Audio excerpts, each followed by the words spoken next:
শরীফে বলেন, যার হিজরতের নিয়ত আল্লাহ এবং রাসূলের কে পাওয়ার জন্য। আল্লাহ মদিনায় থাকে, সাব্যস্ত হয় কিনা? আল্লাহ মদিনায় আসে, মদিনায় আল্লাহ বন্ধুর কাছে আল্লাহ আল্লাহ আছেন, এটা প্রমাণ হয় না? না হলে এই কথা কয় কে? তাহলে হিজরত ইলা রাসূল কইতো, আল্লাহর কথা কয় কেন? যার হিজরত আল্লাহ এবং রাসূলের, সে আল্লাহ এবং রাসূলেই পাবে। তাইলে সেখানে আল্লাহ পাওয়া যায়, আল্লাহ রাসূলও পাওয়া যায়। কিন্তু আল্লাহরে কেউ দেখে আল্লাহর দিকে হিজরত করবে? এর অর্থ আমার রাসূলের প্রতি, রাসূলের জন্য যে হিজরত করলো, তার হিজরত আমার জন্য হিজরত হয়ে গেল।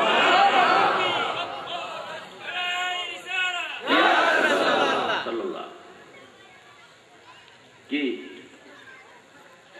এই জন্য আল্লাহ তাআলা সবখানে বলেন যে যেমন বন্ধুর জন্য হিজরত, আমি আল্লাহর জন্য হিজরত, আমি বন্ধুর জন্য, বন্ধুর গোলামি যদি হয় আমি আল্লাহর গোলামি হয়ে যায়। বন্ধুকে রাজি করে রেজামন্দি যদি কারো হয় উদ্দেশ্য, তাহলে আমি আল্লাহর রেজামন্দি তার হাসিল হয়ে যায়।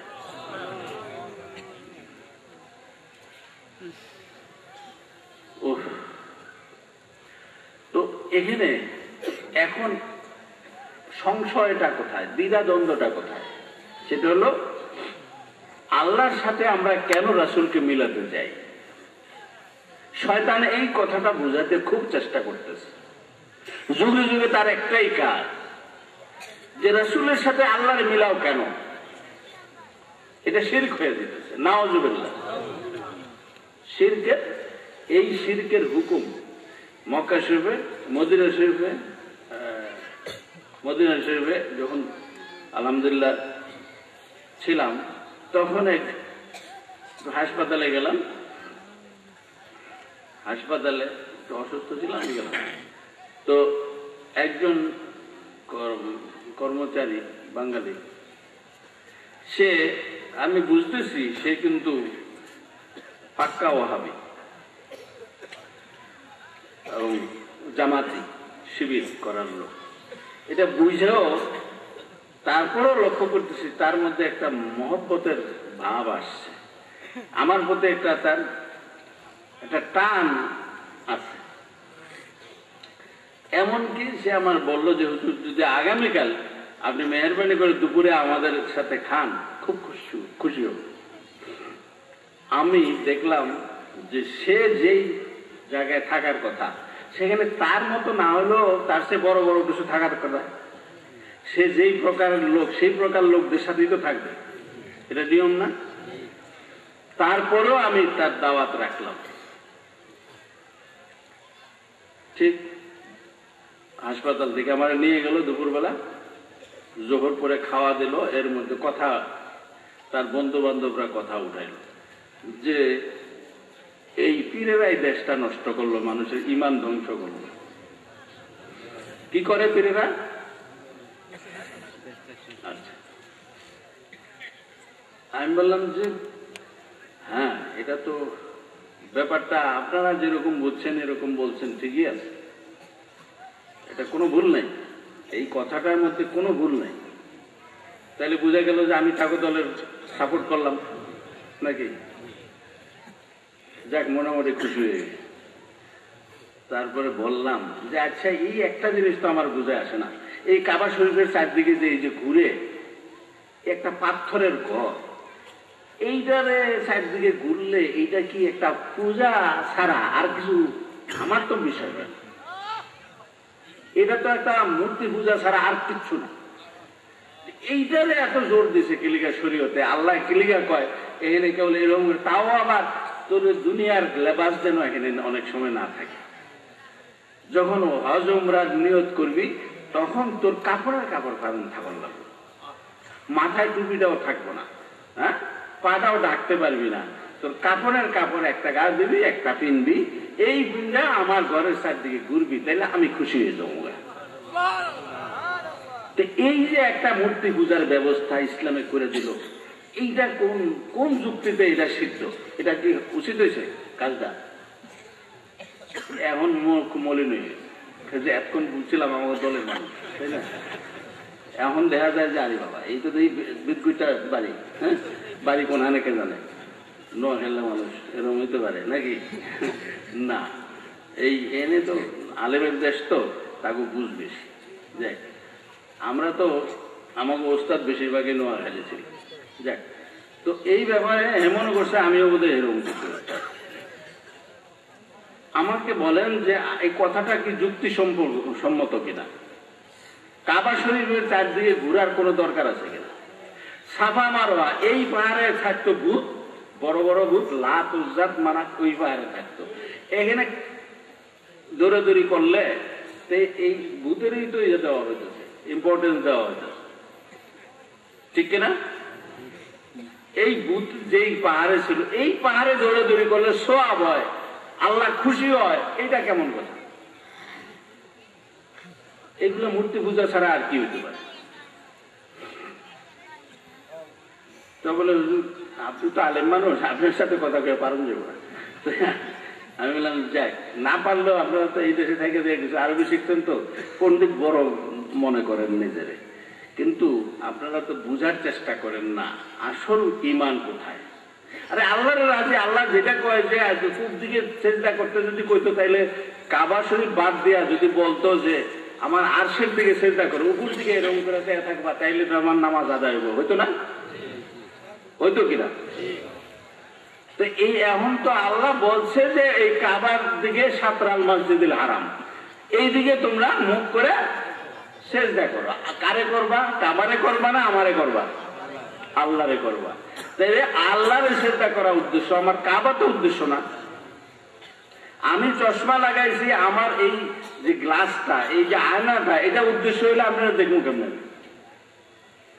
আমার তো উদ্দেশ্য এইটা দিয়ে আপনারা দেখবো, যাতে নাকি আমি স্পষ্ট দেখব। এই জন্য আমি গ্লাস ব্যবহার করছি, তাই না? চশমা ব্যবহার করছি। আমার চশমাটাই যদি আমার বাধা হয়ে যায়, তাহলে শিরক হবে এখানে। বুঝার বিষয় হলো ওই যে কথা, আল্লাহ তাআলা কিন্তু বুঝিয়ে দিচ্ছেন যে আমি যাতেই রাজি, তুমি তাতেই রাজি হয়ে যাও। মা হাজেরা আলাইহিস সালাম, তার একটাই তো ঘটনা, তিনি দৌড়াদৌড়ি করছেন সাফা মারোয়ার মধ্যে, তাই আল্লাহর কাছে এই দৌড়টা খুব পছন্দ হয়েছে। কি করছেন? কিয়ামত পর্যন্ত এটা ফরজ করেছে, ঠিক কিনা? একজন মহিলা, একজন তার সৃষ্টি, একজন নারী, মহিষী নারীর একটা কাজ আল্লাহর কাছে এত প্রিয় লাগছে যে সমস্ত বান্দার জন্য সৃষ্টি করে দিচ্ছে। কি কথা, কি সৃষ্টি করছে? ফরজ হিসাবে সৃষ্টি করছে। ফরজ আর ওয়াজিব কথা বলে, ওয়াজিব মানে ফরজ না, না বাদ দিলে উমরা হইব না, হজ হইব? তো ওয়াজিব মানেই ফরজ। এখন তাইলে আরেক কথা বলতে হয়, সুন্নত মানে ফরজ। যদি ওয়াজিব তোমরা বলতে চাও না, ফরজ বলতে চাও না, সুন্নত মানে ফরজ। সুন্নত কাকে বলে? সুন্নত কাকে বলে? আল্লাহ হাবিব সাল্লাল্লাহু আলাইহি ওয়াসাল্লাম যা কিছু, তাই না? তো এই যা কিছু, এটা পালন করা কি সুন্নত? হ্যাঁ, সুন্নত। এই সুন্নতের হুকুমটা কি? কে বলছেন পালন করো? আল্লাহ বলছেন। তাহলে আল্লাহর হুকুম কি? ফরজ। তাইলে প্রত্যেকটা সুন্নত আল্লাহর হাবিব সাল্লাল্লাহু আলাইহি ওয়াসাল্লামের মর্জি, তিনি সম্মতি মানে কিছু বলেন নাই, অথবা তিনি পছন্দ করছেন, নিজে করেন না, একজনের করতে দেখছেন, পছন্দ করছেন, ওনার পছন্দই ফরজ হয়ে গেছে। কেন? ওনার আল্লাহর বন্ধুর পছন্দ আল্লাহর বান্দাদের জন্য ফরজ হয়ে গেছে। হ্যাঁ, মুমিন বান্দা বলার দরকার নাই, কারণ আল্লাহর কাছে মুমিন ছাড়া আর কেউ বান্দা না, অতএব তাদের বান্দা বলার কোনো প্রয়োজন নাই। বান্দা মানে গোলাম। যদি গোলাম বন্ধুর গোলাম হয় নাই, সে আবার আল্লাহর গোলাম হইব না হলো।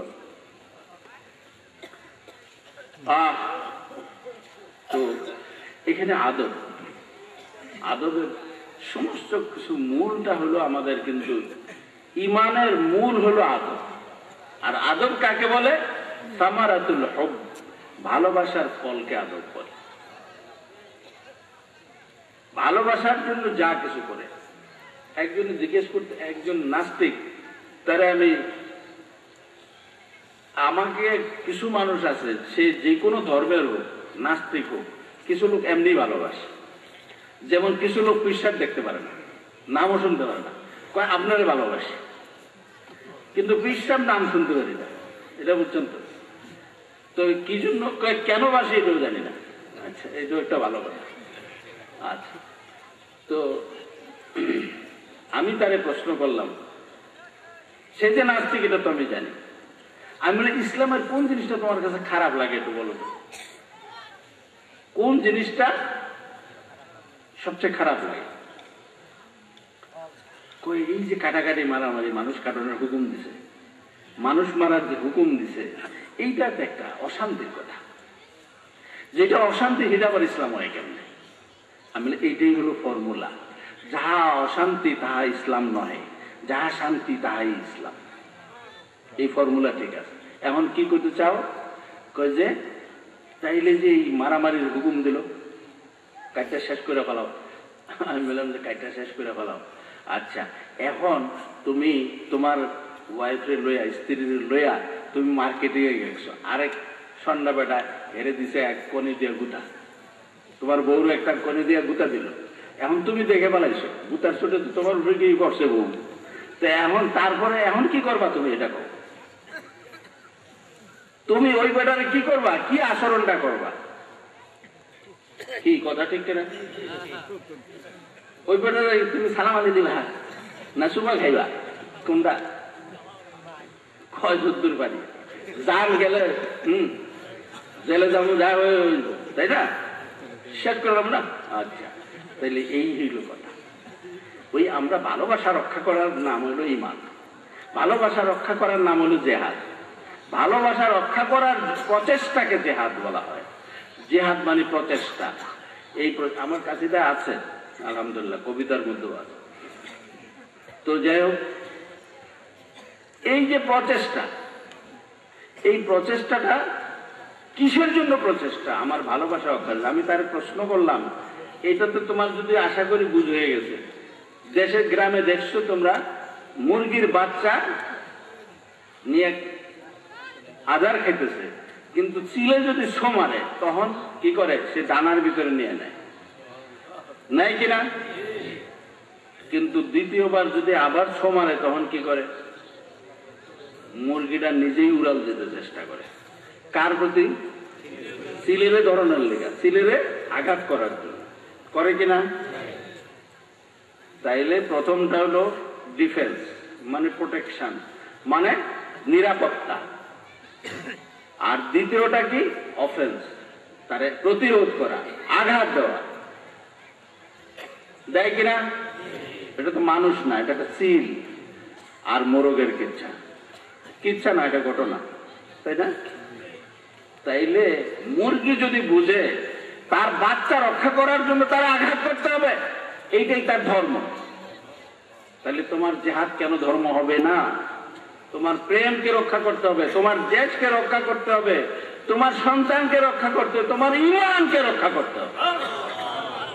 অতএব এটা ফরজ। আমি আবার ফরজের উপর আরেকটা নাম দিছি, এটার নাম গরজ, তাই না? এখন একজনের বাথরুমের দরকার হয়েছে, আমি খুব সুন্দর সুন্দর ওয়াজ শোনাইতে, এখন হে কি করবো? দাঁড়ায় থাকবো, ওয়াজ সব কামাইবো নাকি গরজে টান দেবো তাকে? আচ্ছা, গরজে দৌড় দেবো না? আচ্ছা, এটার নাম গরজ, কারণ ফরজের উপর নেই। তাইলে এই গরজে মানুষ এই ফরজের উপর তা কিছু করে, সেটার নাম জেহাদ। যাক, তো এই জিনিসগুলো আমাদের খুব ছোট ছোট জিনিস। একবার আমেরিকার কিছু লোক আসছিল ফরাজি গাজীতে আমাদের ওয়াইসিআই শরীফের ছেলেরা কুচকাওয়াজ দেখাইলো, সমস্ত ঘুরে ঘুরে মহিলা মহল এইসব দেখে টেকা যখন যাইতেছে স্পিড বোটে, তো আমি মাঝখানে বসা, আমেরিকান মহিলা আমার ডান দিকে, আর এসডিও সাহেব চাঁদপুরের উনি আমার বাম দিকে, আমি মাঝে বসা। মতলব গিয়া আমরা গাড়িতে উঠবো, ঢাকা যাব। আমি জিজ্ঞেস করলাম মহিলারে, আমেরিকান মহিলারে, যে আচ্ছা ইসলামের কোন জিনিসটা তোমার কাছে খারাপ লাগে? প্রশ্ন করলাম। কয় যে এই মহিলাকে যে তোমরা বস্তার মধ্যে বান্ধা রাখো, কালা কাপড় সাদা কাপড় যাই কিছু দিয়ে একেবারে দেখে দুইটা বস্তার মতো বান্ধ রাখা হয়, এই জিনিসটা আমার পছন্দ হয় না। আমি হ্যাঁ, এটা তো একটা অত্যন্ত তোমার লজিক্যাল। তখন কয়েছে তাইলে কেন করো তোমরা? আমি মানে কোয়াইট লজিক্যাল তাহলে বললাম যে হ্যাঁ যথেষ্ট যুক্তিসঙ্গত কথা তোমার। তো এখন বলে তাইলে তোমরা করো কেন এরকম? তোমাদের এই ইসলামে কেন এরকম নির্দেশ দিচ্ছে মহিলাদের এরকম বস্তার মধ্যে বেঁধে রাখো? তখন আমি বললাম যে আচ্ছা তোমার কাছে যদি মূল্যবান রত্ন থাকে, মণিমুক্তা থাকে, তুই যে কোনখানে রাখো? নিশ্চয়ই সেফ মানে আয়রন সেফ, এর অর্থ লোহার সিন্ধুকের ভিতরে, তাও আবার একেবারে ছোট্ট কুটুরি আছে একটা আলাদা, এটা 4-5টা তালার পরে এটা কলম যায়, এটার ভিতরে রাখো না? হ্যাঁ তাই তো। আমি বলে আমাদের কাছে মহিলারা এমন মূল্যবান, মণিমুক্তার চেয়েও বেশি মূল্যবান। কোনখানে রাখবো? বস্তার ভিতরে রাখবো না, রাখবো কোনখানে? হজের কোনো অংশই না। তারপরে মদিনা যাওয়ার দরকারও নেই, 40 ওয়াক্ত নামাজ এগুলা কি খামাখায় কথা বানাইছে। যাই হোক, হজ হজে, মদিনার সাথে কোনো সম্পর্ক নেই। এখন মদিনা শরীফ তিনি গেলেন কোন মন নিয়ে? যেই মন এই বেটা তৈরি করেছে যে মদিনার কোনো মূল্য নাই। মদিনাওয়ালা কি করছে এটা শুনছেন? তিনি হজ করে আসছেন, আসার পরে টেলিফোন করছেন, তো বলে যে খুব জরুরি দরকার, আপনি একটু আসেন। আমি বললাম যে কি এমন জরুরি? কারো অসুস্থ কেউ নাকি, না কেউ হাসপাতালে, না কোনো কিছু ঘটছে, কিছু বলেন? কয় না আপনি আসেন তাড়াতাড়ি। দেখলাম যে স্বরটা ভাঙা, মানে কান্না কান্না ভাব। আমি তখনই দৌড়ে গেলাম, তখন বাজে রাত 9টা, এবং সেখান থেকে আসতে আমার না হলেও কমপক্ষে 12টা বাজবে। আমি বুঝে শুনেই গেলাম যে নিশ্চয়ই একটা মানুষের কোনো বিপদ। যাওয়ার পরে বলল যে আমার ভিতরে একটা জ্বালা, অস্থিরতা। কিসের? বলে আমি যে গেছি হজে, আমার হজ কবুল হয় না, আমার মন সাক্ষী দিতেছে। কেন কবুল হয় নাই? আপনি যেই কথাগুলো আমার বুঝাইছিলেন, এই কথাগুলো আমার ব্রেন থেকে সব ধুয়া মুছা পরিষ্কার করে ফেলছে একটা লোক, আমার এক আত্মীয়। তারপরে আমি যেই মন নিয়ে মদিনায় গেছি, আমি হেরেম শরীফে একদিনও ঢুকতে পারি নাই, 1 মিনিটের জন্য না। দেখেন মদিনাওয়ালা কি করে। মদিনাওয়ালা খবর আছে কিনা? আমি যখন ওই দেশে ছিলাম, তখন এই দেশের ছেলে পেলে যারা লেবার বা যে কোনো ইঞ্জিনিয়ার হোক, সেখানে গিয়া পয়সার ঠেলায় এই দুনিয়াটায় তাদের এমন পেয়ে বসে, কয়জনের জিয়ারত করে, কয়জনের নামাজ জামাতে পড়ে। তারা ইচ্ছা করলে এমনও ডিউটি আছে, প্রতিটা বেলার জামাতে নামাজ পড়তে পারে, 40 ওয়াক্ত না, যত বছর থাকে তত বছরই পড়তে পারে, কিন্তু নামাজই পড়ে না। জামাত তো দূরে থাকে, মসজিদ তো দূরে থাকে। কি করে? ওই গান বাদ্য করে, অথবা এই বাজে ফিল্ম দেখে, এইসব। আমি যখন ছিলাম তখন 8000 বাঙালি আছে মদিনা শরীফে। তো আমার ভিতরে জিনিসটা আমি শুনলাম, আমি খুব পরিচিত একটা ছেলে, খুব আদর করতাম ছেলেটাকে। সে ভালো, অবশ্য বাদকও ছিল, গিটার বাজাইতে পারতো ভালো। এতটুকুই দোষ আমি বুঝছি। আমি জানতাম না আর বাকি কিছু। তো হয়েছে কি, বিভিন্ন যে তাস খেলায়, জুয়া খেলায়, এইসবগুলো পর্যন্ত করে। এই যখন শুনলাম তখন আমার ভিতরে অস্থিরতা হয়ে গেল যে আমার তো কর্তব্য হলো এদের একটা বুঝাবার ব্যবস্থা করা, না হলে আমি মদিনাওয়ালার কাছে জবাবটা দেবো কি। তখন আমি কিছু নেতাদের বললাম যে তোমরা নেতা গোছের যারা আছে সবাইরে দাওয়াত করো, আমি তাদের সাথে কথা বলবো, তাদের দাওয়াত করব, মানে বাঙালি খানা খাওয়াবো, আর তাদের সাথে কিছু কথা বলবো। তো তোমরা আমার এই সাহায্যটা করো যে তাদের দাওয়াতটা তাদের কাছে পৌঁছায় দাও, এবং যে জায়গা নির্দিষ্ট হয়ে গেল, এবং কারা রান্না বাজার করবে, কারা সমস্ত পয়সা নিজের থেকে দিলাম। অত্যন্ত বড় সাইজের দিলে কতজন লোক হওয়ার দরকার, যে 100 লোক হলেই যথেষ্ট। নেতৃস্থানীয় যারা 100 লোক হলে, 100 লোক যদি হেদায়েত হয়ে যায়, আপনার 8000 লোক হেদায়েত হয়ে যাবে ইনশাআল্লাহ। এই তারা বললো আমার। আমি বললাম ঠিক আছে, 100 লোকের ব্যবস্থা করো বা কিছু বেশি করো। তো দুম্বা কিনা যাবে, সবকিছু একেবারে বাংলায় কায়দায় খুব নিজেরা রান্না বান্না করে আনন্দ করে খাওয়া দাওয়া হলো। এখন সবাই কানা গুসা করতেছে, কই এটা কি কারবার? আরে দুনিয়ায় হুজুরও মানুষে খাওয়ায়, এখন হুজুরে আমাকে খাওয়ায়, ঘটনা কি? এখন এই চিন্তায় পড়ে গেছে, ফুসফুস করতে আছে। আমি আবার কানে কানে শুনতেও আছি যে আলাপ করে। তো এখন যাওয়ার সময় রাত্রে 10:30 বেজে গেছে প্রায়। এখন কয় যে হুজুর এখন যাওয়ার মতো লাগে না, কিন্তু গাড়ি পাবো না, অনেক দূরে দূর থেকে আইছে অনেক। আচ্ছা তো ঠিক আছে, যাও তোমরা, আল্লাহ হাফেজ। কয় কিছু কইবেন নাকি? কয় আমি যখন বললাম যে কিছু তো কইতে চাইছিলাম আসলে, কই আবার কোন বেজালে বলি কে জানে। কি কইতে চাইছিলেন হুজুর? কই ভালো।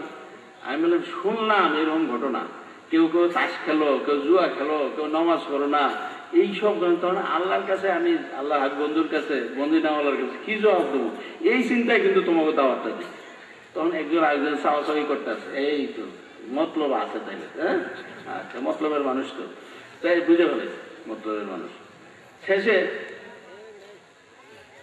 আমি তাদের বললাম যে আজকে তোমরা এই যে 80 জন লোক হয়েছে, গনার 80 জন লোক হয়েছে, 100 জনের দাওয়াত দেওয়া হয়েছে। আমরা তোমরা 80 জন, 8000-এর প্রতিনিধি 80 জন, এটার মিল আছে তাই না? 100 হলে একটু বেমিল হইতো অঙ্ক করতে, 80 জন মিল আছে না? আচ্ছা, তো এই 80 জনের উপরে দায়িত্ব দিয়ে দিলাম। তোমরা কিন্তু সাক্ষী রইলা যে হাসরের দিন যেমন আমারে না ধরে, ঠিক নেই কথা? তোমরা কিন্তু সাক্ষী। এখন তো মুশকিলের কথা, এত গুরু দায়িত্ব কি আমরা পালন করতে পারবো? আমি তোমরা চেষ্টা করে দেখো, দেখবা যে মদিনাওয়ালা তোমার সাহায্য করবে।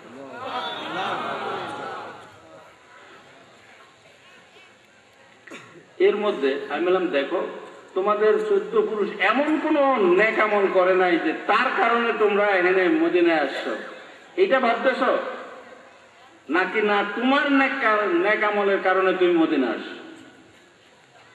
কয় নিজেরা তো এমন কিছু করিনি। তাইলে মনে করবা তোমার গোষ্ঠীর মধ্যে এমন কোন বান্দা ব্যক্তি ছিল যার দোয়া আল্লাহ কবুল করে ফেলছে, তো তার বংশের থেকে তোমারে বাছাই করে নিয়ে আসছে মদিনায়। এখন ইচ্ছা করলেই মদিনায় থাকতে পারবা না।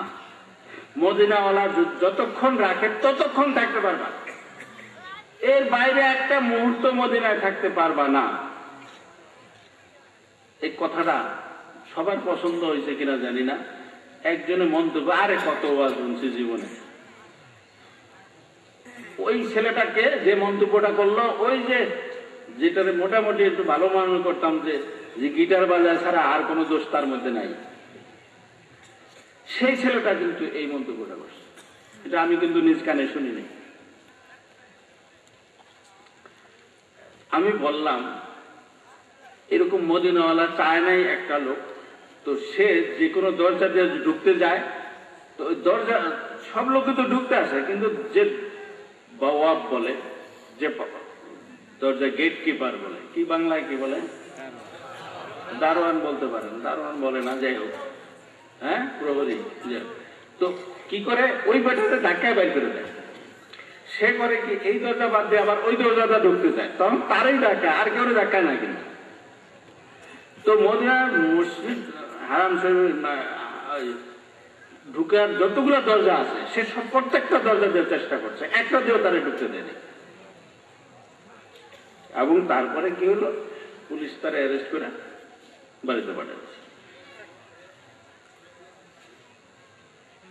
কথা এই পর্যন্ত শেষ না, আমি কিন্তু এতটুকু বললাম, এর মধ্যে মন্তব্য করছে ওই ছেলেটা। কত ওয়াজ শুনলাম জীবনে।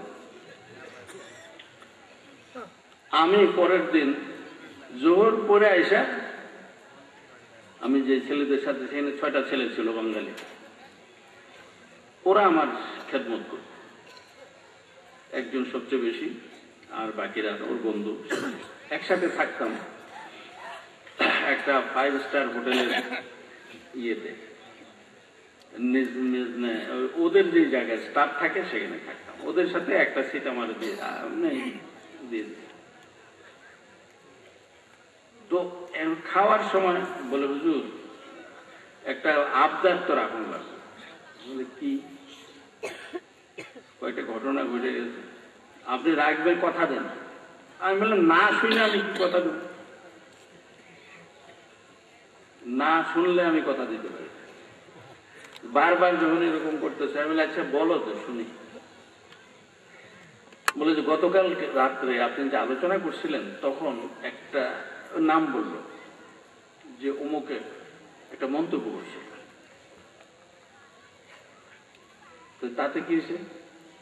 সকালবেলা অফিসে গিয়ে দেখে তার নামে চিঠি বেরিয়ে গেছে, তার চাকরি নাই।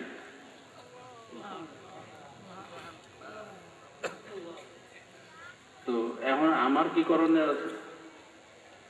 সে যদি বিশ্বাস না করে, বেয়াদবি করে থাকে মদিনাওয়ালার সাথে, হায়াতুন নবী সাল্লাল্লাহু আলাইহি ওয়াসাল্লামের সাথে, তার সাথে যদি বেয়াদবি করে থাকে, অ্যাকশন হয়ে থাকে, তা আমার কি করণীয় আছে? কয় এখন সে তো কানতে কানতে শেষ। সে বলে যে হুজুর যদি আমার মাফ করে দেয়, তাহলে মদিনাওয়ালাও মাফ করে দেব, আর উনি যদি আমার মদিনাওয়ালার কাছে মাফ ব্যবস্থা করে দেয়, তাইলে মদিনাওয়ালা ঠিকই মাফ করবে। আমি বললাম যে এটা তো মদিনাওয়ালার কাম, আমার কোনো ব্যাপার তো না। না না না, তাদের বোঝান যাবো না। তখন কি করতাম, শেষ পর্যন্ত ওরা নাসর বান্দা, এতদিন খেদমত করছে, বৎসরের পর বৎসর, তাদের কথা কেমনে না রাখি। তখন বলল যে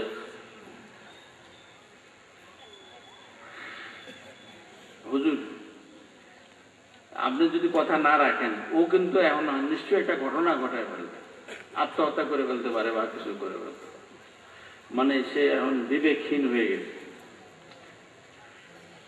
আমি বললাম যে কি করণীয়? হুজুর আপনি নিয়ে যান, রজা মোবারককে নিয়ে তারা একটু মাথার ব্যবস্থা করে। আমি বললাম যে এর দূর সাহস আমার নেই। বলে তাহলে কি করো? আমি তোমরা তারে নিয়ে যাও। আপনার সাহস না থাকে আমুক আছে। আমি বললাম যে যখন দিশা পাইব না, তখন কইবা যে মঞ্জুর আমাদের পাঠাইছে, এইটা কই অন্তত।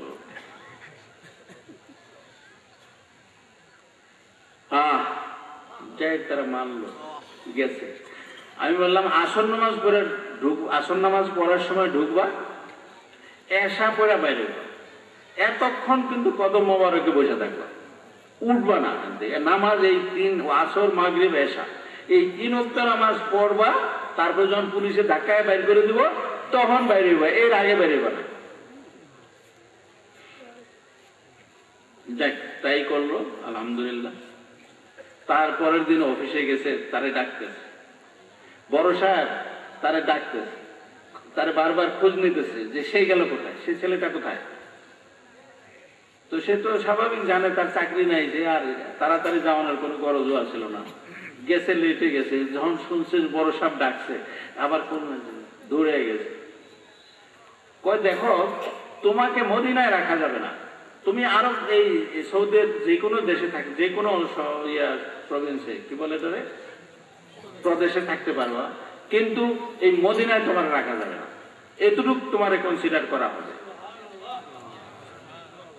এখন বলো তুমি কোন এলাকায় যেতে চাও? তখন বলে যে ঠিক আছে আমার দামাম দিয়ে দেন। সেখানে তার আত্মীয় স্বজন বন্ধু বান্ধব আছে। তখন সাথে সাথে ওরাগা মানে পেপার রেডি হয়ে গেল, সে দামাম চলে যাবে, ট্রান্সফার হয়ে গেল। এই চিঠি নিয়ে আইসা তারপরে যে বন্ধুর কাছে আসছে যে আমার তো ভিতরে গেছে, মুখ দেখাবার কিছু নাই, যাক এতটুকু আলহামদুলিল্লাহ হয়েছে, আমার অন্তকে বাল বাচ্চা না খেয়ে মরতো, এটা থেকে তো পাচ্ছি, চাকরিটা তো রয়েছে, টেলিফোন ডিপার্টমেন্টে চাকরি করতো ওখানকার, এটা এক সরকারি চাকরি।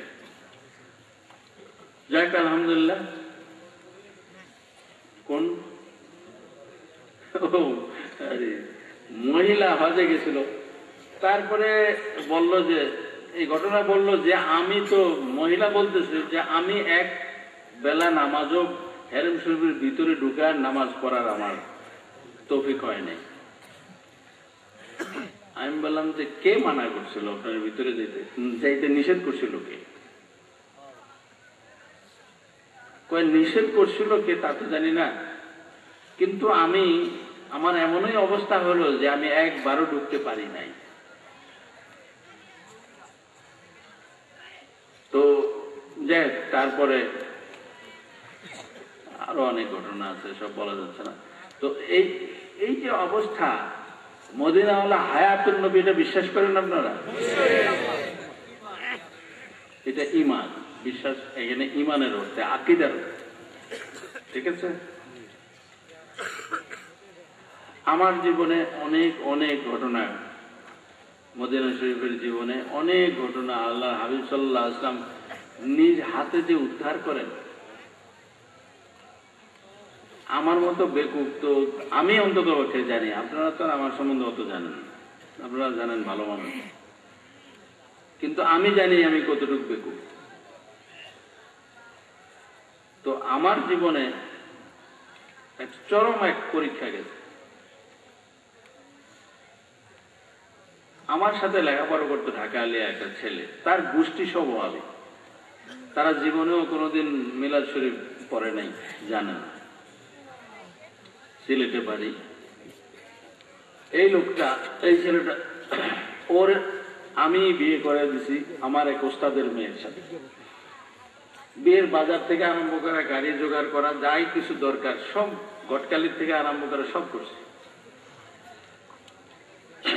যাই হোক, তো মদিনা শরীফ সেই লোক, ও যখন মাঝে মাঝে হয়তো ওদের ট্যুরে যেতে হতো, সে আপনারা ওই দেশের যে কি বলে ধর্মীয় সর্বোচ্চ গুরু শেখ বিন বাজ, তার নাম। এই গোষ্ঠীর লোকরা কিন্তু অন্ধ হয়, তারা দুনিয়ায় অন্ধ, আখিরাতেও বোধহয় অন্ধই হবে ইনশাআল্লাহ। আচ্ছা, আপনারা বোধহয় টেলিভিশনে দেখবেন আরাফাতের যে ইমাম খুতবা পড়ে, এবারটা আন্দা, কালো গগজ লাগায়, তাই না? এখন আমারে বলেন আরব দেশ, এখানে কি একটাও চৌকলা মানুষ নাই, আলেম নাই? এমন কোন আলেম নাই যার চৌক আছে? তাহলে এই আন্দা বেটারে বানায় কি লিখা ইমাম প্রতি বছর? এই ঘটনা শুনবেন,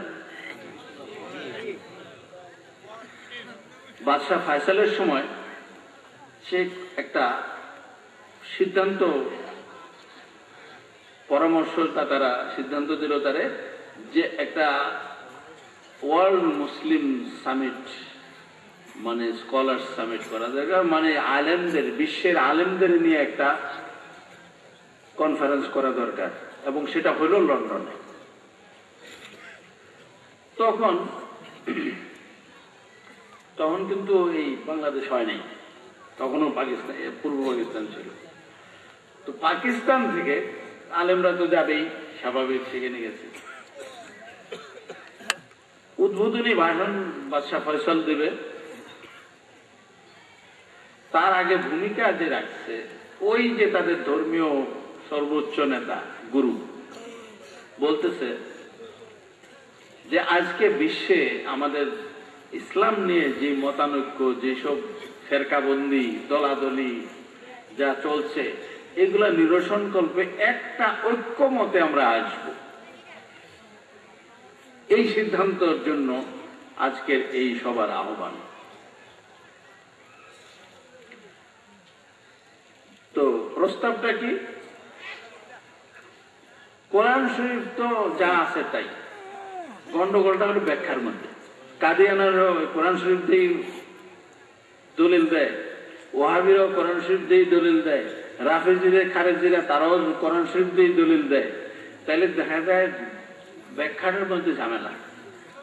অর্থাৎ তাবিল জায়েজ নাই। এখন থেকে এজমায়ে ওলামায়ে উম্মত হইতে হবে যে তাবিল করা যাবে না, সরাসরি যা অর্থ হবে সেটাই নিতে হবে।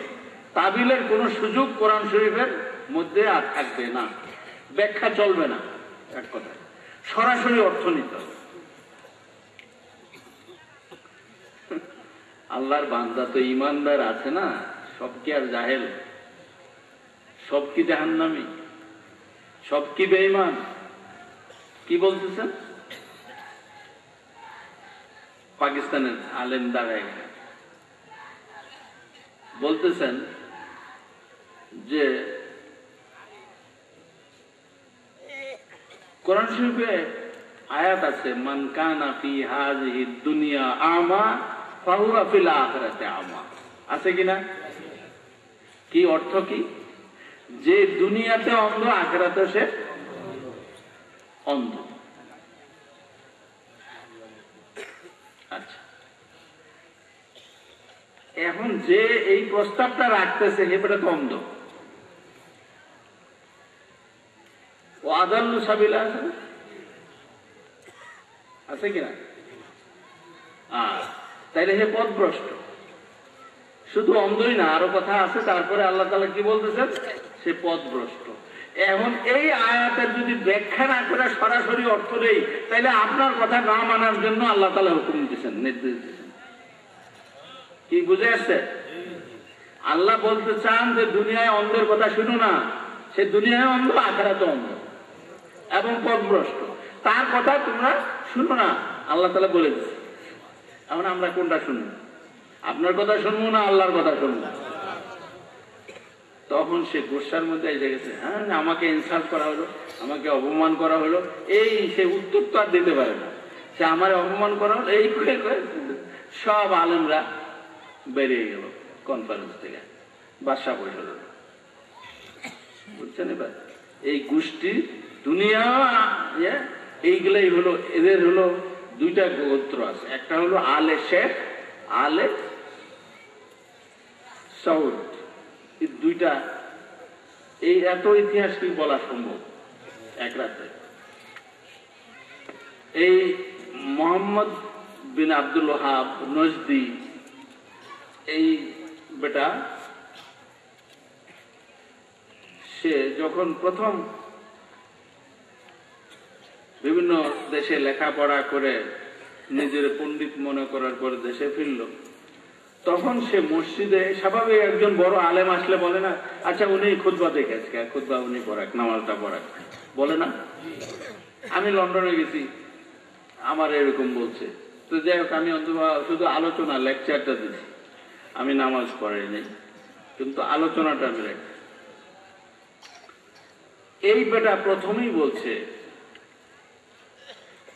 প্রথম বক্তৃতার প্রথম কথা, মান তাওয়াসসালা বিমুহাম্মাদিন ফাহুয়া মুশরিকুন। নাউযুবিল্লাহ বলেন। যে মুহাম্মদের উসিলা ধরবে সাল্লাল্লাহু আলাইহি ওয়াসাল্লাম, সে কি হবে? মুশরিক হয়ে যাবে। নাউযুবিল্লাহ। তখন তার বাপও এবং বড় ভাই মসজিদে ছিলেন উপস্থিত, এবং বড় ভাই এবং বাপ এই সর্বপ্রথম তার দাঁড়ায় প্রতিবাদ করলেন যে তুই বেঈমান, তুই জিন্দিক, তোর ঈমান নেই, তোর কথা শুনবো না। যাক, মুসল্লিরা সবাই দাঁড়ায় গেল। শেষ পর্যন্ত সিদ্ধান্ত এই হলো যে তাকে এই সমাজচ্যুত করা হবে, এবং সমাজে তার কেউ যদি স্থান দেয় তাইলে তার সাথেও বয়কট, তার সাথে কেউ চলবে না, তার জন্য বাজারে তার জন্য বিক্রি সমস্ত নিষিদ্ধ হয়ে গেল। এখন এই সমাজে সে বাস করতে পারে না। আরব দেশে বলে হালিফ, মানে এক মিত্র যারা, তো মিত্রদের সাথেও সেখানে গেলে সে আশ্রয় পাবে না। সে বিবি বাল বাচ্চা নিয়ে বেরিয়ে গেল। যেখানেই যায় সে যদি বলে আশ্রয়ের জন্য আমি একটু আশ্রয় চাই, তুমি কে? আমি অমুক। আমি তোমার সম্বন্ধে শুনছি, তুমি তো জিন্দি, তুমি কাফের, তোমাকে স্থান দিলে আল্লাহর গজব করবো, যাও যাও। এই করে সবাই তাড়ায় দেয়। শেষ পর্যন্ত রিয়াদের পাশে একটা জায়গা 12 মাইল দূর, সেই জায়গাটার নাম হলো দারিয়া। এটাই হলো আসল রাজধানী ছিল এদের। রিয়াদ শব্দটা কিন্তু পরবর্তীতে নতুন রাজধানী। এই দারিয়াতে যখন গেল তখন এই সৌদের বংশধর, এই যে ইবনে সৌদ, তার কাছে গেল। তার 100-র উপরে বিবি তখনও আছে। যাই হোক, এখন এটা কিন্তু আমার বয়স তখন 13-14। যখন এই আলোচনাটা আমি ক্লাসে শুনি, তখন আমি আমার ওস্তাদরে বলছিলাম, কয় যে তার আদর্শ এতই মানে রিফর্মার হিসাবে, তারে মুজাদ্দিদ হিসাবে, সংস্কারক হিসাবে তারে গ্রহণ করলো। আমি বললাম যে কথাটা তো ঠিক মনে লাগতেছে না। তোমার আবার, আমি আবার ক্লাসে নতুন নতুন কথা কইতাম আর কি, একটু আজগবি কথা মাঝে মাঝে কইতাম। তখন আজকে আবার কোন আজগবি কথা মনে পড়ছে। আমি বললাম যে এটা আমার মনে সায় না। তো তাহলে কি কইতে চাও? আমি নিশ্চয়ই এই বেটার কোন সুন্দরী মাইয়া আছিল, এইটার প্রতি চোখ পড়ছিল বেটার, যেই কারণে এই এখন মায়ের পাইতে গেলে বাপের আশ্রয় যেমন লাগে, আর বাপের আশ্রয় দিতে গেলে তার কথাবার্তা মানন লাগে। যখন কাবুতে পায়ে গেছে, এই বেটা শর্ত দিয়ে বসছে। কি শর্ত দিছে? যে দেখো, ধর্মীয় ব্যাপারে আমার উপরে কর্তৃত্ব থাকবে, আমার বংশধরের উপরে, আলে শেখের উপরে কর্তৃত্ব থাকবে। আলে সৌদে কোনো ধর্মীয় ব্যাপারে কোনো মতামত দিতে পারবে না। লিখিত পরি দলিল হইতে হবে। আর প্রশাসনের ব্যাপারে এইটা তোমার ব্যাপার, কিন্তু ধর্মীয় ব্যাপারে তুমি কোনোদিন নাক গলাইতে পারবে না। লিখিত দিতে হবে। লিখিত দলিলটা আছে, যেই কারণে এটা বলে মিনিস্ট্রি অফ আওকাফ এন্ড এন্ডোমেন্ট, হজ এন্ড এন্ডোমেন্ট, হজ মিনিস্ট্রি আছে, তাদের আওকাফ মিনিস্ট্রি আছে ওয়াকফের। এই মিনিস্ট্রি, এটা যেহেতু ধর্মীয় ব্যাপার, এই জন্য এই মন্ত্রণালয়ের দায়িত্বটা পায় এই বংশের লোক, তারা অন্য কোনো মন্ত্রণালয় পায় না। এই ধর্মীয় মন্ত্রণালয়, হজের মন্ত্রণালয়টা তাদের আন্ডারে। এই জন্য তাদের ছাড়া কেউ নামাজ পড়াইতে পারে না আরাফাতে। তাদের বংশের আলেম ছাড়া আর কারোর নামাজ পড়ার অধিকার নাই। এবার বুঝে আসছে ইতিহাস, এটা বুঝাইতে গিয়ে এতটুকু কম লাগছে। আচ্ছা যাক, তারপরে বুঝতেই পারেন মুসলমানদের তো সবকিছু ধর্মীয়, যা কোনটা ধর্মীয় না। ধর্মরে ঠেলতে ঠেলতে তো মসজিদের ওয়ালের ভিতরে নিয়ে গেছি আমরা। ধর্ম তো ছিল আপনার ঘরে, বাজারে, হাটে বাজারে, পাল্লাতে, ওজনে, দামে, ব্যাপারে, হ্যাঁ, কাজ কারবারে, সবখানে ধর্ম ছিল। আচ্ছা, ঠিক কিনা? মুসলমানের সব জায়গায় ধর্ম না, কিন্তু সেই ধর্ম কোথায় নেওয়া হয়েছে? খ্রিস্টানরা গির্জায় নিয়ে গেছে। আর মুসলমানরা মসজিদের কোণার নিয়ে গেছে, ওয়ালের মধ্যে ঠেকাই দিয়েছে। শুধু কেবল ফরজটা পড়া, কোনো মুনাজাত লাগবে না, সুন্নত পড়ার দরকার নাই, বেরিয়ে যাও। আর যাওয়ানোর সময় তো টুপিরও লাগে না, হ্যাঁ, কোন রকমে কাপড় একটা যাই থাকে ওটা হলো স্যার। হ্যাঁ, একজনে বলতেছে নামাজে দাঁড়িয়ে গেছে, তো অজু করতে তারা আর দেখেনি, অজু করো নাই তুমি? তখন করতেছে, কয় যে অজু টুজু, আরে আরে নমাজ পড়ানো হলো ফরজ, নমাজ জমাতে নমাজ পড়ানো হলো ফরজ সারছে। এটা কিন্তু গল্প না, এটা বাস্তব কথা, আমার বাঙালির ছেলে। আচ্ছা, তো এই যে তাদের অবস্থা, তারা কি করলো? তার ওই কথা প্রতিষ্ঠিত করার জন্য যে মুহাম্মদ সাল্লাল্লাহু আলাইহি ওয়াসাল্লামের ওসিলা ধরবে, সে মুশরিক হয়ে যাবে। নাউজুবিল্লাহ। এই জিনিসটাকে প্রতিফলিত করার জন্যই এই তাদের সর্বপ্রচেষ্টা। 145টা ভাষায় তাদের আকীদার বই আছে, বিনা পয়সা দেওয়া হয়। খ্রিস্টানরা সাহায্য করে মুসলমানদের, যেমন বাংলাদেশে সাহায্য করে। কতটুক দেয়? হ্যাঁ, এত মেট্রিক টন গম দিল, এ দিল, কিন্তু বাংলাদেশের যতটুক প্রয়োজন এতটুক দেয় কি? তারা কি করে জানেন? এই খ্রিস্টানরা তারা সমুদ্রে ফেলে দেয় গমগুলো, সমুদ্রে ফেলে দেয়। কারণ গম তো আর চিরজীবন থাকবো না, এটা একটা সময় আছে না, স্টোরেজে। এরপরে আবার হারভেস্ট হইতেছে না, হারভেস্ট হইতেছে মানে আবার ফসল আসতেছে না, জায়গা খালি করতে হবে না।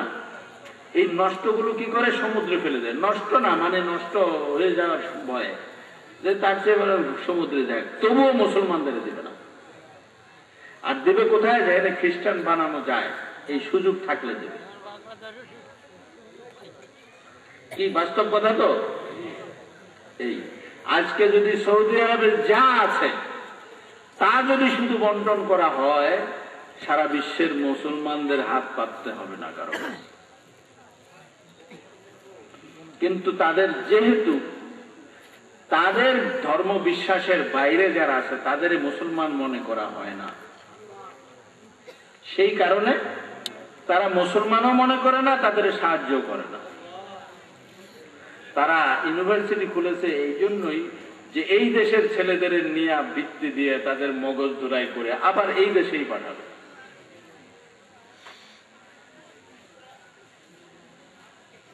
এই দেশে পাঠায়। এই জন্য এটা অবশ্য একটা শোনা কথা বলা ঠিক না, তার মধ্যে তারপরও এটার সত্যতা কিছু আছে আমি যতটুকু জানি। আপনারা কিছু মনে করবেন না যে আলহামদুলিল্লাহ আমাদের এতিমখানার থেকে বড় বড় শিক্ষিত ছেলেরা সৃষ্টি হয়েছে না। তো খ্রিস্টানরা কি করে? এই দেশ থেকে আন্ডার 5 বছর বয়সের নিচে থাকতে ছেলেগুলো নিয়ে যায়, সেটা অস্ট্রেলিয়া বিভিন্ন দেশে নিয়ে তারা খ্রিস্টান বানায়, এদেরই আবার এই দেশে পাঠায় ধর্ম প্রচারের জন্য। এটা এই ঘটনা জানেন তো আপনারা বা শুনছেন? এরাও কি করতেছে? এই দেশের মেধাবী ছেলেগুলোর নিয়ে টাকার লোভ দেখে ভালো বেতন দিয়ে এইখানে আবার পাঠায় যায়, যাতে এই দেশের ইমানটা ধ্বংস করা যায়। আপনাদের কি বুঝে আসছে কথা? এখন বলেন আপনারা ইমান রক্ষা কেমনে করবেন? যারা আমি মনে হাফেজ রফিকুল ইসলাম বোধ হয় এই ব্যাপারে হজের ব্যাপারে আলাপ করার কথা ছিল, সে আলাপ করছে এই ব্যাপারে। আচ্ছা, তো যা চলছে, যেখানে মদিনা শরীফের কোনো গুরুত্বই নাই, সেখানে তাদের ইমান কি থাকবে? আর কি আশা করতে পারে? আমার মনে হয় আমাদের অনেক আলেম বক্তা অনেকে বাকি রয়ে গেছে, আমার আলোচনা এখানে শেষ করে দিই নাকি? কারণ এটা তো মানে আমি তো আলোচনা করতেছি, সবার তো ভালো লাগার কথা না বোধ হয়।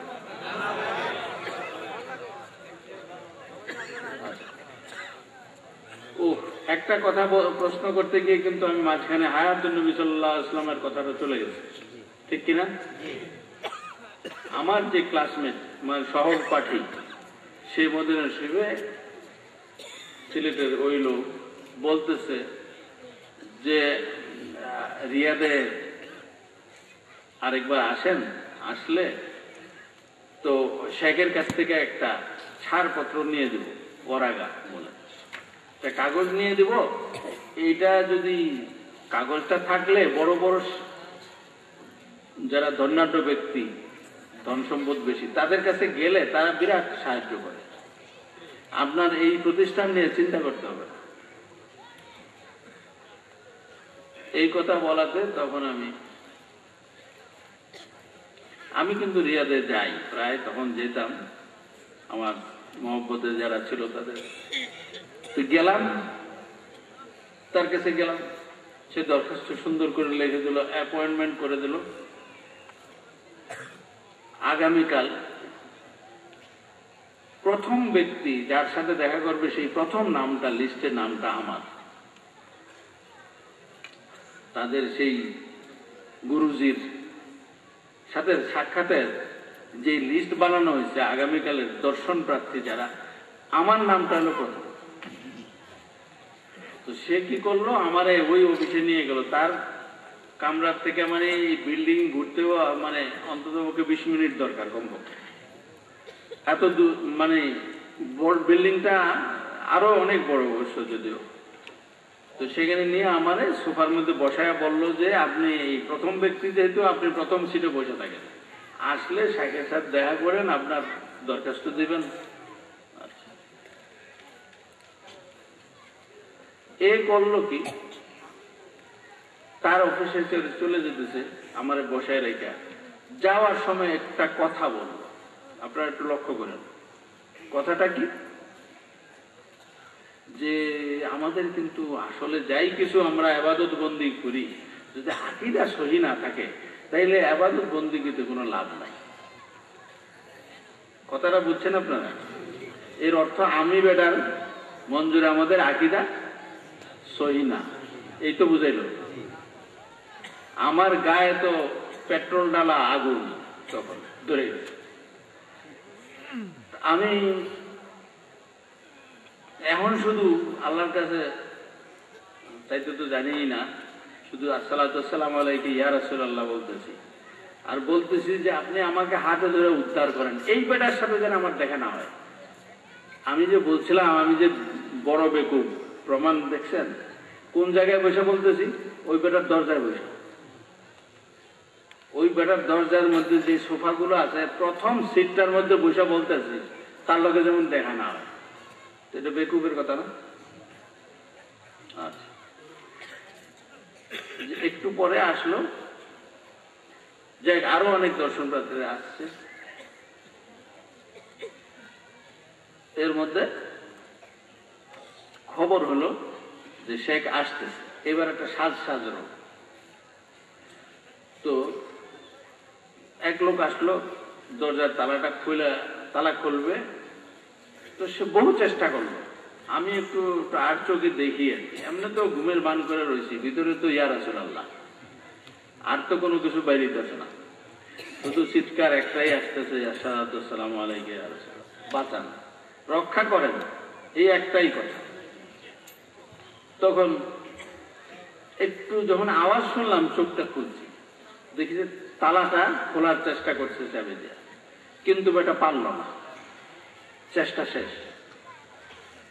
তারপরে একটু পরে আবার 2-3 জন লোক আসলো, হাতে এবার কিন্তু হাতুড়ি আছে,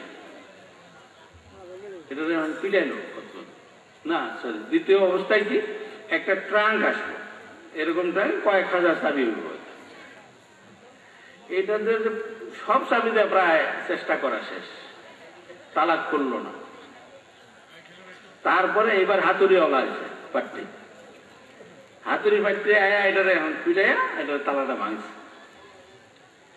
আমি মনে মনে একটু খুশি হইতে আছি, আবার একটু আশা জাগতে আছে, বোধের মদিনাওয়ালা শুনতে আছে আমার ডাক কিছু, হ্যাঁ এরকম একটা ভাব আসতে আছে, বোধের রক্ষা করবে, এরকম একটা আশা জাগতে আছে। আচ্ছা যাক, তালা ভাইয়া তারপরে প্রথম তো যারা ক্লিনার সুইপার মানে তারা পরিষ্কার পরিচ্ছন্ন করতে গেল, এরপরে কিছু ওই যে তাবেদার আছে, চাটুকার তাবেদার যেগুলা থাকে না, আসাব মুসাব, এগুলা ঢুকলো কয়েকটা। তারপরে এখন তো পুরা জমা একটা সাজ রোগ শেখ আসতেছে, অস্থিরতা। আচ্ছা এখনো আমার তো অবস্থা কাহিনী, এটা বুঝতেই পারেন যে যদি নিজেরা ভুক্তভোগী হইতেন বুঝতেন যে শেষ পর্যন্ত আইসেই পড়বে, আর তার সাথে দেখা হয়ে যাবো আমার এই বেঈমানের সাথে, আর তার কাছে আমি সাহায্যের দরখাস্ত করব। আমি এই অবস্থাতে কি করতেছে আমার হাড় গোড়, আমার শরীরের কোনো কিছু অস্তিত্ব কেমন হচ্ছে এটা ভাষা বলা যাবে না। যাক আলহামদুলিল্লাহ, এর মধ্যে প্রায় 20 মিনিট চলে গেছে, তখন বলছে 10 মিনিটের মধ্যে আসতেছে শেখ। 20 মিনিট যায়, আস্তে আস্তে শ্বাস একটু কমে আসছে, মনে হয় একটু আস্তে বাড়তে নিতে আসে এমন একটা ভাব। 25 মিনিটের সময় অ্যানাউন্স করে দিল যে আজকে যারা দর্শন প্রার্থী আছেন দয়া করে আপনারা আজকে চলে যান, অন্য সময় অ্যাপয়েন্টমেন্ট করে আসবেন। এখন সবাই কয় যে এই ঘটনা কি, এই না করলে যে শেখ আসতে আসতে 10 মিনিটের মধ্যে, এখন কয় যে আমাকে সব চলে যেতে, ঘটনা কি? এখন ওই কানাকানি করে কথা বলতেছে, আমি তো বেকুব, আমি আমার কিন্তু এখন কৃতজ্ঞতায়, এখন হায়াতুন নবী সাল্লাল্লাহু আলাইহি ওয়াসাল্লামের কাছে কৃতজ্ঞতায় আমার অবস্থা এমন হয়েছে যে আমি এখন দুর্বল হয়ে গেছি, আমার আর শক্তি নাই, আমি সোফার থেকে উঠতে পারতেছি না। এমন সময় দেখি দুইজনে আলাপ করতেছে, কয়ে বাইরে ছিল তো অফিসে আসবো বলে, কিন্তু গাড়িতে বসার পরে সে অসুস্থ হয়ে গেছে, তারে হাসপাতালে নিয়ে গেছে। কি আমার কথাগুলো আপনারা শুনতেছেন? মদিনাওয়ালা কোথায় নিছে তারে? হায়াতুন নবী কারে কয় এবার বুঝছেন? জিন্দা নবী কারে কয়? আল্লাহর ওলিরা জিন্দা, ইমামত তরিকত জিন্দা পীর। অতএব কেউ কথা না বললে বুঝে না, এই কথা বোঝা ঠিক, এই বলা ঠিক না, ধারণা করা ঠিক না। তো যাক, পরে তো নফল নামাজ পড়ে সিজদায় পড়ে কান্নাকাটা করলাম, শুকরিয়া আদায় করলাম যে অন্তত পক্ষে হায়াতুন নবী সাল্লাল্লাহু আলাইহি ওয়াসাল্লাম এই অদমের ডাকটা শুনছে, রক্ষা করছে। আমিন আমিন। যে তাদের সাহায্য যেন কোনোদিন তাদের কাছে যেন সাহায্য চাইতে না হয়, এই বেঈমানদের সাহায্য যেন আমার প্রতিষ্ঠান না চলে, এই পরিবেশ যেন আল্লাহ তাআলা সৃষ্টি না করেন, আল্লাহর বন্ধু যেন আমাকে সাহায্য করেন, আল্লাহ তাআলা আমাকে যেন এর থেকে রক্ষা করেন। এখন কথা হলো, আমি যে কথা বলতেছি আপনারা কিন্তু কেউ 100 ভাগ বিশ্বাস করতেছেন আমার কথাগুলো, কিন্তু কেউ আছেন যে 50 ভাগের বেশি বিশ্বাস করতেছেন না, এমন লোক এই মাহফিলে আছেন। তাইলে বুঝবেন যে আপনার ঈমান আসলেই নাই। মনে করেন না 50 ভাগ আছে, ঠিক কথাটা যোগ বিয়োগ মিলল নি, অঙ্কটা কিন্তু এখানে এসে অন্যরকম হয়ে গেছে। মনে করবেন না আমি হইতেও পারে 50 ভাগ বিশ্বাস করলাম, আপনার ঈমান 50 ভাগ হলো, আপনার ঈমান মোটেও নাই। যদি থাকতো তাইলে আপনি 16 আনায় বিশ্বাস করতেন। হ্যাঁ, অঙ্ক এবার বুঝছো কি তোমরা? আল্লাহুম্মা সাল্লি আলা সাইয়্যিদিনা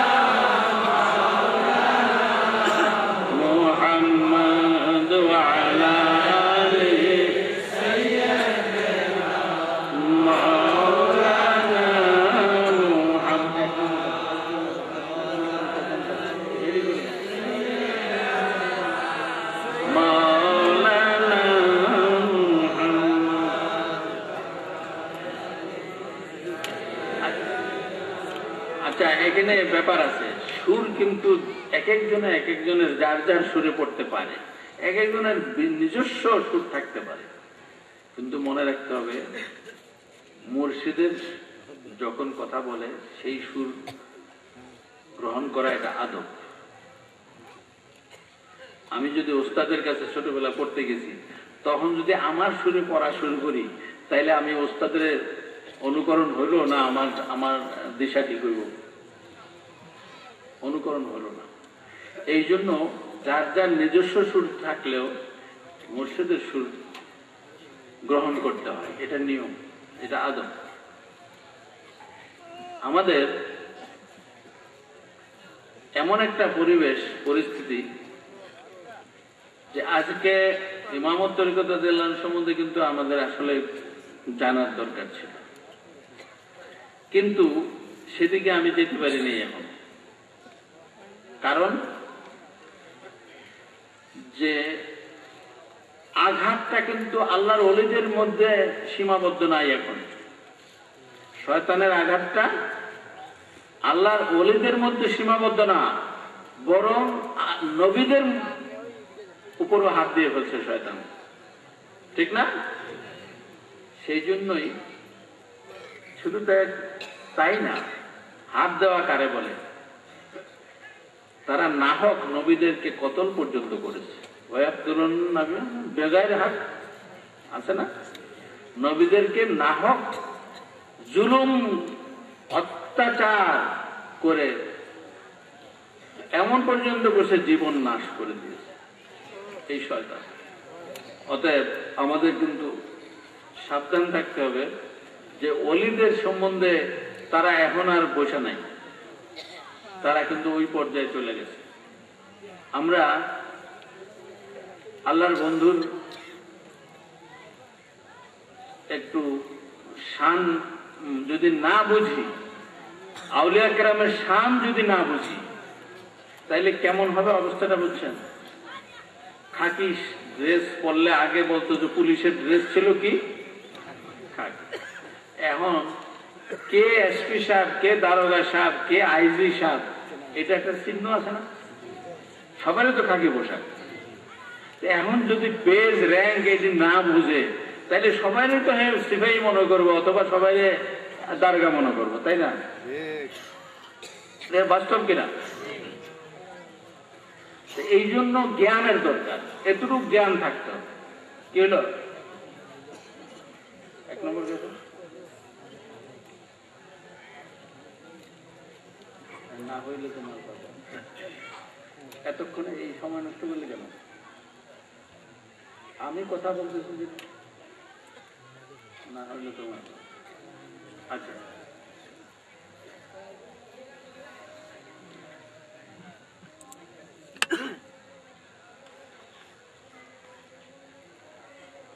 এটা আরেকটা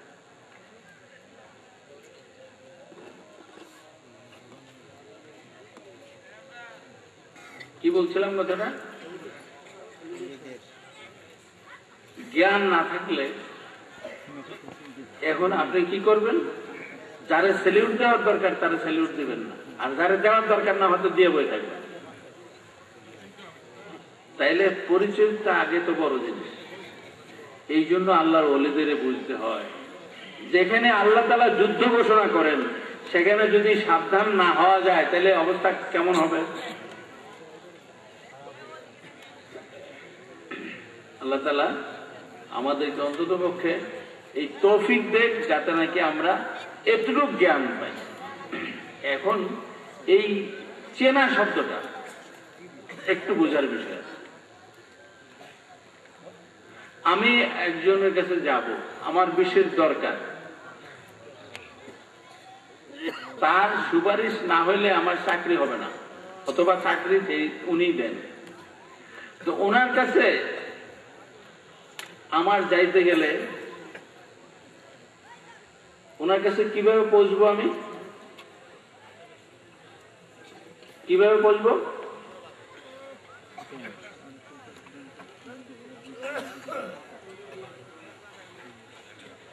এমন একটা লোকের দরকার যিনি ওনাকে চিনেন, নাকি যিনি জানেন এমন লোকের দরকার? জানেন লোকের দরকার না চেনেন লোকের দরকার? এমন শুধু চেনার লোকের দরকার না, ভালো খাতির আছে যার তাদের, এটাই না? এর অর্থ ওনার একজন বন্ধু গুতের একজন দরকার, এমন বন্ধু যে সুপারিশ করলে ফেলবে না, এমন একজন দরকার না? এই জন্য আল্লাহ ওলিদের কাছে যাইতে হয় যে যিনি সুপারিশ করলে আল্লাহর হাবিব সাল্লাল্লাহু আলাইহি ওয়াসাল্লাম ফেলে দিবেন না। যিনি সুপারিশ করলে আল্লাহর হাবিব সাল্লাল্লাহু আলাইহি ওয়াসাল্লাম যদি ফেলে না দেন, আল্লাহও ফেলে দিবেন না ইনশাআল্লাহ। ঠিক আছে? এই হলো মূল কারণ। এখানে হাফেজ নজরুল নাই, হ্যাঁ? হাফেজ নজরুল ইসলাম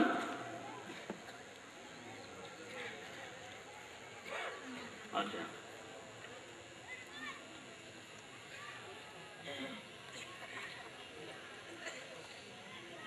আপনারা নিজের জীবনে শান্তি চান কিনা?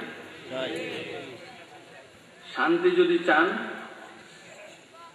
প্রথম যে জিনিসটা দরকার সেটা হলো আল্লাহর হাবিব সাল্লাল্লাহু আলাইহি ওয়াসাল্লামকে কষ্ট দেওয়া যাবে না, দুঃখ দেওয়া যাবে না। কারণ আপনি যদি আল্লাহর বন্ধুকে কষ্ট দেন, দুঃখ দেন, তাহলে আল্লাহ বেশি কষ্ট পান। এই কথাটা ঠিক না? এই কথা যদি বিশ্বাস করেন, তাহলে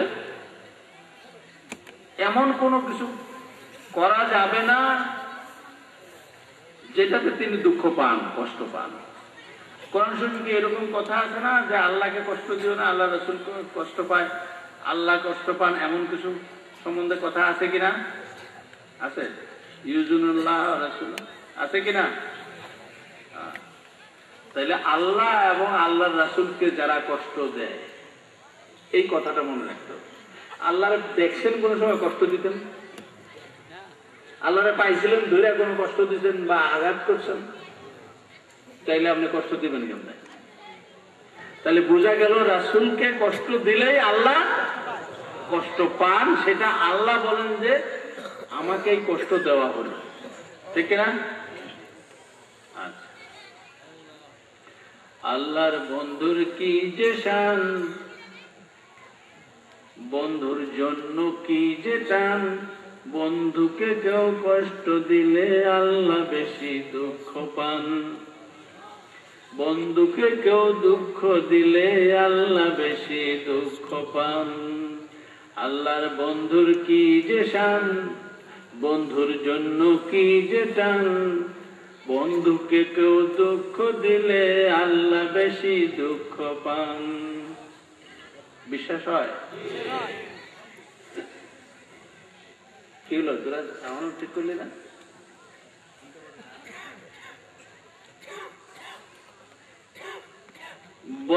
বন্ধুকে কেউ কষ্ট দিলে আল্লাহ লানত জানান।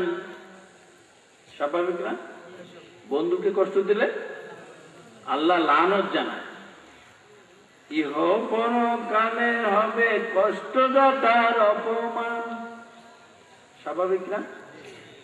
আল্লাহ মুখ ফিরে নেবেন কিনা ওই বান্দার কাছ থেকে? এতটা নারাজ হবেন যে আল্লাহ সেই বান্দার দিকে তাকাবেন না। কারণটা কি? আমার বন্ধুরে কষ্ট দিচ্ছে। তাব্বাত সূরা আসেনি কোরআন শরীফে? এটার মধ্যে কি কথাটা? আবুল আহাবের স্ত্রী কি কাজটা করত? পথের মধ্যে কাটা দিত, তাই না? তো সেই জন্য এই যে তাব্বাত সূরাটা, এটাকে আল্লাহর বাণী না হাদিস শরীফ? আল্লাহর বাণী, কোরআন শরীফ। তো সেখানে এই কথাটা বলা আছে না, তাব্বাত ইয়াদা আবি লাহাব, আছে কিনা? তাইলে কষ্ট না পাইলে কি এই লানত দিছে নাকি? কাশিটা আর আশা করি ইনশাআল্লাহ প্রতিটি বিষয়ই হয় এটা কোরআন শরীফ, নয় হাদিসে কুদসি, নয় সহিহ হাদিস, এর চেয়ে খালি না ইনশাআল্লাহ। তো এগুলোর মধ্যে স্বাভাবিকভাবে দুনিয়ায় মানুষের ঈমানের জন্য দরকার। মুমিন বন্ধুর তাজিম করুক, তারিফ করুক, সদাই চান।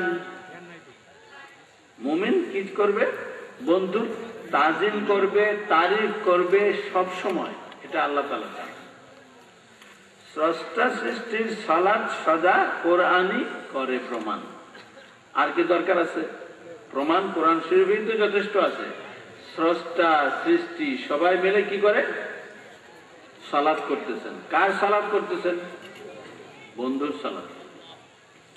এখানে একটা প্রশ্ন, আল্লাহুম্মা সাল্লি আলা বললে কি সালাত হয়, নাকি আরো সালাত কোন রকমে করা যায়? সালাতের অর্থ স্বাভাবিক কিতাবে এই প্রত্যেক আলেম বলতে পারবে এই কথাটা, সালাত অর্থ রহমত, তাই না? সালাত অর্থ মাগফিরাত, সালাত অর্থ দোয়া, বলবে না? কিন্তু আমি বলি এই সালাত অর্থ প্রশংসা। এই সালাত অর্থ প্রশংসা, তারিফ। আল্লাহ তাআলা তারিফ করেছেন কিনা বন্ধুর? ফেরেশতারা করে কিনা? সৃষ্টি জগৎ করে কিনা? মুমিন যারা তাদের উপর হুকুম আছে কিনা? তাহলে বুঝতে হবে সালাত অর্থ প্রশংসা। প্রশংসা করলে আল্লাহুম্মা সাল্লি আলা আমি যদি বলতেছি, ঠিক প্রশংসা যদি আল্লাহর বন্ধুর প্রশংসা আমি বাংলায়ও করি, যে কোনো ভাষায় করি, সালাত আদায় হয়ে যাবে না। শুধু যত মন দিয়ে করবে, যত অন্তর থেকে করবে, ততই তাড়াতাড়ি পৌঁছবে। সাহাবা কেরামরা খুব স্বাভাবিকভাবে ওনারা নিজেরা গর্বিত মনে করার যথেষ্ট কারণ আছে। কারণ আল্লাহ হাবিব সাল্লাল্লাহু আলাইহি ওয়াসাল্লামের নূর মুবারক দেখার তৌফিক হয়েছে, এই জন্য তাদের দরজা কতটুকু বড়, এটা যেভাবে কিতাবে লেখছে এটা বর্ণনা করতেও কষ্ট লাগে। যাই হোক, সেই সাহাবা কেরাম কি করলেন? প্রশংসা মাহফিল করতেন, প্রশংসার মাহফিল করতেন। এবং উহুদের মাঠে, উহুদের সেখানে কি আছে? সাইয়্যিদুশ শুহাদা হযরত হামজা রাদিয়াল্লাহু আনহু মাজার শরীফ, রওজা শরীফ, এবং 70 জন সাহাবা কেরামের রওজা শরীফ। সেখানে আল্লাহ হাবিব সাল্লাল্লাহু আলাইহি ওয়াসাল্লাম চাইতেন প্রতি বুধবার। তাইলে বুঝতে হবে সাহাবা বড় না রাসূল বড় সাল্লাল্লাহু আলাইহি ওয়াসাল্লাম বড়? কারা? তাহলে রাসূল সাল্লাল্লাহু আলাইহি ওয়াসাল্লাম চাইতেন, কি জন্য চাইতেন? সাহাবা কেরাম কারা? যারা তার জন্য জীবন দেওয়ার জন্য প্রস্তুত না, দিয়ে ফেলছে, ঠিক না? প্রমাণিত, তারা প্রমাণ করে দিচ্ছে জান দিয়ে যে আমি তোমার জন্য জান দিতে পারি, আমি তোমার জন্য জান দিতে পারি, আমি মরিয়া প্রমাণ করিলাম ভালোবাসা অমর, তাই না? সেই আকর্ষণে যেতেন। তাইলে জিয়ারত করা সুন্নতে রাসূল হলো কিনা? জিয়ারত করা সুন্নতে রাসূল। আচ্ছা, এটা তো গেল ব্যক্তি, মানুষ, শুহাদা, শহীদগণ। কিন্তু তিনি কোবাতে, মসজিদে কোবাতে প্রতি শনিবারে যেতেন। এটা কোনো ব্যক্তি না, তো ব্যক্তির সম্মান না, ঠিক না? এটা একটা জায়গা, একটা স্থান, একটা স্মৃতি বিজড়িত স্থান। মক্কা শরীফ থেকে প্রথম সেখানে আসছেন, কোবা, মসজিদে কোবা, নিজ হাতে মসজিদটা তৈরি করছেন, ঠিক কিনা? সেখানে তিনি যেতেন। আর কি বললেন? উম্মতদের কি শিখালেন?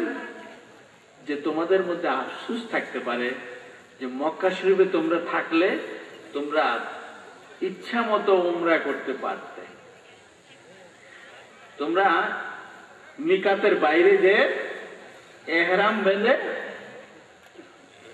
চলে আসলে কাবা শরীফের চারদিকে 7 বার তওয়াফ করলে, সাফা মারওয়ায় 7 বার চক্কর লাগালে, দৌড়াদৌড়ি করলে, তারপরে মাথা মুন্ডন করো বা ছোট করো, তোমার এক উমরা হয়ে গেল। এটার জন্য তোমাদের আফসোস থাকবে।